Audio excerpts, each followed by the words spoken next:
बच्चों आज 9 जून है। अभी हम लोग क्लास 2 में हिंदी विषय पढ़ रहेंगे। हिंदी विषय में बच्चों हम लोग अभी पार्ट 3 यानी कि चैप्टर 3 पढ़ रहे हैं, जिसका कठिन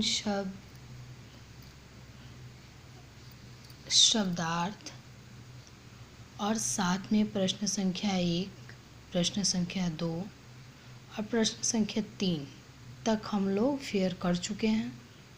मुझे पूरी उम्मीद है कि आप लोग अपनी नोटबुक में ज़रूर फेयर कर चुके होंगे।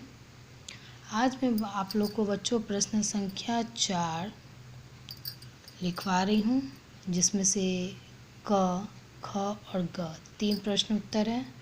ये प्रश्न उत्तर थोड़े लॉन्ग हैं, हो सकता है आपको याद करने में दिक्कत हो या लिखने में भी परेशानी हो, लेकिन आप लोग को इसे लिखना है। 2 से 3 वाक्यों का ही उत्तर है, ज़्यादा बड़ा नहीं है। तो चलिए बच्चों, हम लोग देखते हैं कौन कौन से प्रश्न हैं और कौन से उसके उत्तर हैं। प्रश्न संख्या 4, निम्नलिखित प्रश्नों के उत्तर 2 से 3 वाक्यों में दीजिए। पहला प्रश्न है, पढ़ाई न करने के लिए पीलू ने कौन कौन से बहाने बनाए? तो उत्तर होगा, पढ़ाई न करने के लिए पीलू ने कई बहाने बनाए।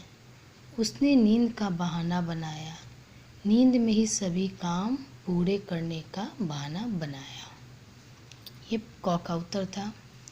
अब है प्रश्न संख्या ख, पीलू को बहाने वाली नींद से मम्मी ने क्या कहकर जगा दिया? यानी कि बच्चों, पीलू ने जब बहाने वाली नींद बनाई थी तो उसकी माँ ने ऐसा क्या कहा कि पीलू की बहाने वाली नींद भाग गई? तो इसका उत्तर होगा बच्चों, पीलू को बहाने वाली नींद से जगाने के लिए उसकी मम्मी ने कहा, चलो अच्छा है, अब तुम नींद में ही मटर की कचौड़ी, खीर और आइसक्रीम खा लेना। तो यह था बच्चों ख का उत्तर। अब है ग, इस कहानी में आपको पीलू का कौन सा बहाना सबसे अच्छा लगा और क्यों? तो इसका उत्तर होगा बच्चों, पीलू का यह बहाना, नींद में मैं सोचती रहती हूँ, मैडम ने जो जो पढ़ाया सब पढ़ लेती हूँ, मुझे सबसे अच्छा लगा, क्योंकि इस बहाने के ही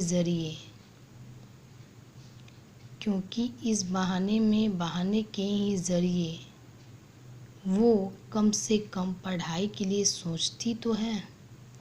तो यह था बच्चों प्रश्न संख्या ग का उत्तर।